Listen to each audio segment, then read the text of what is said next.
Hi అండి, ఈ వీడియోలో సింపుల్ అండ్ టేస్టీ చికెన్ బిర్యానీని పర్ఫెక్ట్ కొలతలతో ఎలా ప్రిపేర్ చేసుకోవాలో చూద్దాం. ఇక్కడ నేను 1.5 kg చికెన్ని నీట్గా కడిగి పెట్టాను, ఉప్పు పసుపు వేసి. చికెన్ మ్యారినేట్ చేసుకోవడానికి 4-5 పచ్చిమిర్చి, గుప్పెడు పుదీనా, గుప్పెడు కొత్తిమీర, ఒక 5-6 అల్లం ముక్కలు, ఒక 10-12 వెల్లుల్లి రెబ్బలు, వీటన్నింటిని మంచిగా మిక్సీ పట్టి ఆ పేస్ట్ని చికెన్లో వేసుకోవాలి. ఇప్పుడు ఇందులో రుచికి సరిపడా కారం, రుచికి సరిపడా ఉప్పు, 1 టీ స్పూన్ పసుపు, 1 టీ స్పూన్ ధనియాల పొడి, 1/2 teaspoon garam masala, 1 teaspoon biryani masala, 1 cup పెరుగు వేసుకొని మంచిగా కలపాలి.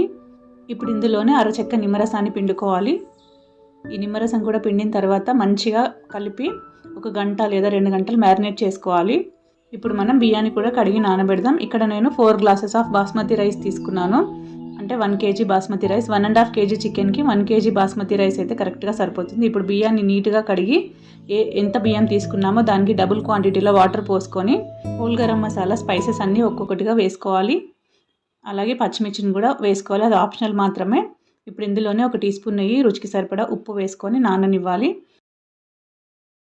ఆలోపు నేను బ్రౌన్ ఆనియన్స్ని ఫ్రై చేసుకుంటున్నాను. ఏ గిన్నెలో అయితే బిర్యానీ దమ్ చేస్తానో అదే గిన్నెలో బ్రౌన్ ఆనియన్స్ ఫ్రై చేశాను. ఇప్పుడు అందులోనే నూనె ఉంది కదా, నాకు నూనె కొద్దిగా తక్కువ అనిపించింది. 2 టేబుల్ స్పూన్ నెయ్యి వేసుకొని మళ్ళీ హోల్ గరం మసాలా స్పైసెస్ అన్నీ వేసి అవి కొద్దిగా ఫ్రై అయ్యాక మ్యారినేట్ చేసుకున్న చికెన్ని అందులో వేసి నిదానంగా కలుపుతూ ఉడికించాలి. చికెన్ 60% ఉడికిందన్నప్పుడు స్టవ్ పైన రైస్ కూడా పెట్టి రైస్ని ఉడికించాలి.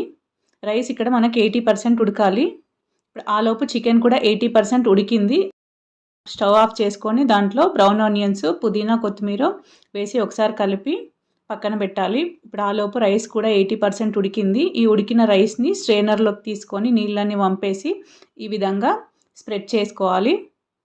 రైస్ అంతా స్ప్రెడ్ చేసుకున్న తర్వాత బ్రౌన్ ఆనియన్స్ వేసుకోవాలి దానిపైన. అలాగే పుదీనా, కొత్తిమీర, అలాగే ఒక 2 టేబుల్ స్పూన్ నెయ్యి వేసుకోవాలి.